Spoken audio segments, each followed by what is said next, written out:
বিসমিল্লাহ আলহামদুলিল্লাহ ওয়াসসালাতু ওয়াসসালামু আলা রাসূলিল্লাহ ওয়া আলা আলিহি ওয়া সাহবিহি ওয়া মান ওয়ালাহ ওয়া বাদ।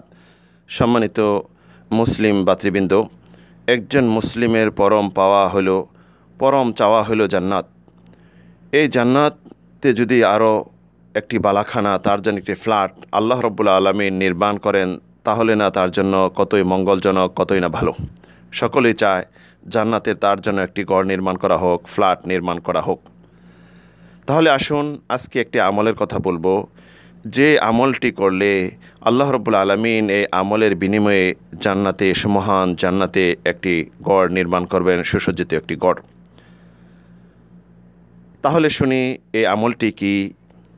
উম্মে হাবিবা রাদিয়াল্লাহু আনহা থেকে বর্ণিত, তিনি বলেন, আমি রাসূল সাল্লাল্লাহু আলাইহি সাল্লাম থেকে শুনেছি যে রাসূল সাল্লাল্লাহু আলাইহি সাল্লাম বলেছেন, মান সাল্লা ইসনাতাই আশারা রাকাতান ফি ইয়াউমিন ওয়া লাইলাতিন বুনিয়া লাহু বিহিন্না বাইতুন ফিল জান্নাহ, আখরাজাহু মুসলিম। যে রাসূল সাল্লাল্লাহু আলাইহি সাল্লাম বলেছেন, যে ব্যক্তি দিনে রাত্রে 12 রাকাত নামাজ সালাত আদায় করবে, আল্লাহ রাব্বুল আলামিন এই 12 রাকাত নামাজের বিনিময়ে তার জন্য একটি জান্নাতি গড় নির্মাণ করবেন। তাহলে আসুন, এই 12 রাকাত নামাজ, এই নামাজ কি? ফরজ না সুন্নত না নফল? এই 12 রাকাত নামাজ হলো যাকে বলা হয় সুনানুর রাতেবা, তথা ফরজ নামাজের সাথে সম্পৃক্ত সুন্নত নামাজ। যেমন ফরজ নামাজের পূর্বে 2 রাকাত, জোহরের ফরজের পূর্বে 4 রাকাত, পরে 2 রাকাত, মাগরিবের ফরজের পরে 2 রাকাত, এশার ফরজের পরে 2 রাকাত, এই সর্বমোট 12 রাকাত।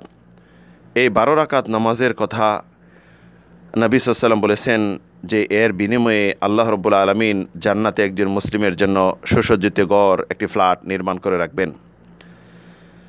এই 12 রাকাত নামাজ এক হলো গড় নির্মাণ। আরেকটি উপকার যেটা রয়েছে, আল্লাহ রাব্বুল আলামিন যে মুসলিম জাতির জন্য 5 ওয়াক্ত নামাজ যথাসময় সঠিক সময় রাসূল সাল্লাল্লাহু আলাইহি সাল্লামের পদ্ধতি অনুযায়ী আদায় করা ফরজ করে দিয়েছেন, ওয়াজিব করে দিয়েছেন।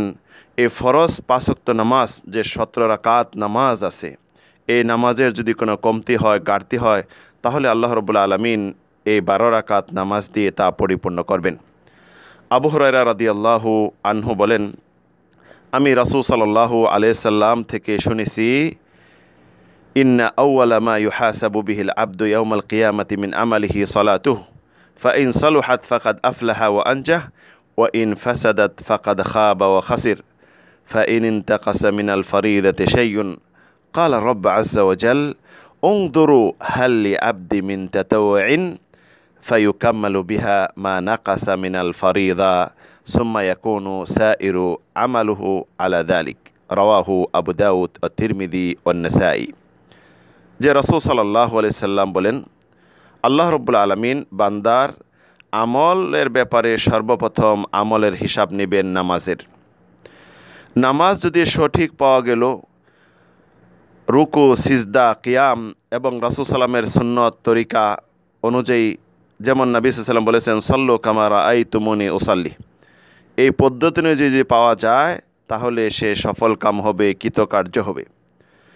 আর যদি যথাযথ নামাজ সঠিক না পাওয়া গেল, 100% নামাজ তার সঠিক হলো না, তখন সে ক্ষতিগ্রস্ত হবে, ধ্বংসপ্রাপ্তদের অন্তর্ভুক্ত হবে। যদি তার এই যে ফরজ নামাজের কমতি, এই যে ঘাটতি হলো, যখন সে ধ্বংসপ্রাপ্ত হবে, তখন আল্লাহ রাব্বুল আলামিন বলবেন, উনযুরু হাল লিআবদি মিন তাতাওউইন, যে দেখো তো আমার বান্দাদের কোনো নফল ইবাদত আছে কিনা, সুন্নত আছে কিনা। ফেরেশতাদেরকে বলবেন, ফায়ুকাম্মালু বিহা মান তাকাসা মিনাল ফরিদা, তখন এই ফরজ নামাজের যে অসম্পন্নতা আছে, সে 100 মধ্যে 100 পায়নি, এটি নফল দেওয়া পরিপূর্ণ করে দেওয়া হবে। এরকমভাবে প্রত্যেক আমলের ব্যাপারে এরকম গণ্য হবে যে ফরজের যেতে কমতি আছে, ঘাটতি আছে, এটি নফল দিয়ে পরিপূর্ণ করা হবে। তাহলে এই হাদিস দিয়ে স্পষ্ট আমরা বুঝতে পারলাম যে ফরজের ঘাটতি নফল দিয়ে আল্লাহ রাব্বুল আলামিন পরিপূর্ণ করবেন। অন্যত্র আমাদের অনেক ভাই আছেন, মুসলিম জাতি আছেন, যারা ফরজ নামাজ পড়ে তাড়াহুড়া করে বের হয়ে যান, অপেক্ষা করেন ইমাম কখন সালাম ফিরাবে। তবে জেনে রাখুন, ফরজ নামাজ মসজিদে এসে জামাতের সাথে আদায় করা একজন পুরুষদের জন্য ফরজ। নফল নামাজ, সুন্নত নামাজ বাসা বাড়িতে পড়া আপনার জন্য উত্তম। রাসূল সাল্লাল্লাহু আলাইহি সাল্লাম বলেছেন, আফদালু সালাতুল মারই ফি বাইতিহি ইল্লা সালাতুল মাকতুবা। পুরুষদের জন্য নফল নামাজ বাসায় পড়া, বাড়িতে পড়া উত্তম।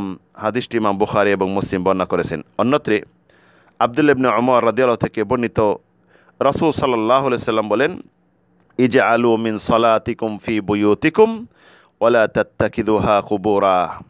যে তোমাদের নামাজের কিছু অংশ তোমরা বাড়িতে পড়ো, তথা নফলগুলি, সুন্নতগুলি তোমরা বাড়িতে বাসায় পড়ো। ওয়ালা তাত্তাকিদুহা কুবুরা, তোমরা বাড়িকে কবর বানিয়ে নিও না, তথা কবরে নামাজ পড়া নিষেধ। কবরবাসী যখন নামাজ পড়ে না, কবরে নামাজ পড়া নিষেধ, তাহলে বাড়িকে এমন বানিয়ে নিও না যে নিষিদ্ধ এলাকা, যে এখানেও নামাজ পড়া নিষেধ, বরং বাড়িতে তোমরা নফল নামাজগুলি পড়ো। এই হাদিসটি ইমাম বুখারী এবং মুসলিম বর্ণনা করেছেন। তাহলে এই দুইটি হাদিস দিয়ে স্পষ্ট যে পুরুষদের নফল নামাজ, সুন্নত নামাজ এগুলি বাসা বাড়িতে পড়া উত্তম। আমাদের অনেক ভাই আছি, মুসলিম ভাইয়েরা আছি, যে নফল নাম পড়লো, সালাম ফিরানের সাথে সাথে মসজিদ থেকে বের হয়ে গেল, তাদের অনুসরণ বেশি করি। বলে থাকি, মনে হয় এটি এত গুরুত্বপূর্ণ না, তাদের সাথে অনুসরণ করে চলে যাই। তবে জেনে রাখুন, সে কি বাড়িতে পড়ে কি পারে না আপনি কি জানেন? এবং তার আমল তার জন্য, আপনার আমল আপনার জন্য। তার হিসাব সে দিবে, আপনার হিসাব আপনাকেই দিতে হবে। আমি কি 5 ওয়াক্ত নামাজে পরিপূর্ণ? নিজেকে প্রশ্ন করুন। 5 ওয়াক্ত নামাজ আমার রুকু, সিজদা, হুকুম, আহকাম, বিধিবিধান এবং রাসূল সাল্লাল্লাহু আলাইহি ওয়াসাল্লাম পদ্ধতি তরিকাতে হচ্ছে কি হচ্ছে না, এটা নিয়ে আপনি যুগবিক মিলিয়ে দেখুন। মিলিয়ে দেখেন কি পান। তাহলে শুনুন সম্মানিত ভাইরা, হে প্রিয় মুসলিম ভাই, সকলেই তো চাই জান্নাত, জান্নাতের একটি বালাখানা, সুমহান জান্নাত, যেখানে হবে একজন মুসলিম জাতির চিরস্থায়ী বাসস্থান, চিরস্থায়ী কল্যাণের স্থান। তাহলে আসুন এই 12 রাকাত নামাজের প্রতি যত্নবান হই। 12 রাকাত নামাজ যথাসাধ্য পড়ার চেষ্টা করি এবং অন্যকেও এই নামাজ পড়ার উদ্বুদ্ধ করি, অন্যকেও এ ব্যাপারে আদেশ দিই। আমাদের যারা নিকটাত্মীয় আছে তাদের থেকে শুরু করি, অধীনস্থ আছে তাদের থেকে শুরু করি, এই সুন্নতটি বাস্তবায়ন করি। তাহলে দেখা যাবে এটি আমার জন্য এবং তার জন্য, সকলের জন্য উপকার আসবে কিয়ামতের দিন, হাশরের মাঠে। ওই দিন, যেদিন সম্পর্কে আল্লাহ রাব্বুল আলামিন বলেছেন, ইয়াওমা লা ইয়ানফাউ মালু ওয়ালা বানুন ইল্লা মান আতাল্লাহু বিকলবিন সালিম। ওই দিন অর্থ, সম্পদ, সন্তান, সন্ততি কোনো কারোর কাজে আসবে না, যে আমল নিয়ে আসবে, পরিপূর্ণ আমল নিয়ে আসবে, অন্তর পরিপূর্ণ করে আসবে, ফ্রেশ অন্তর নিয়ে আসবে, সেটি কাজে খাটবে। আসুন আল্লাহ রাব্বুল আলামিনের কাছে কামনা করি, আল্লাহর কাছে চাই, আল্লাহ আমাদের 12 রাকাত নামাজ, এই সুন্নত নামাজ আদায় করার তৌফিক দান করুন, আদায় করতে আমাদের সহযোগিতা করুন। আল্লাহ আমাদের মনময়সা দান করুন। আল্লাহ এই নামাজের বিনিময়ে আমাদের জান্নাত নসিব করুন এবং জান্নাতে একটি বালাখানা নির্মাণ করুন। আমিন, আল্লাহুম্মা আমিন। ওয়া আখির দাওয়ানা আনিল হামদুলিল্লাহি রাব্বিল আলামিন।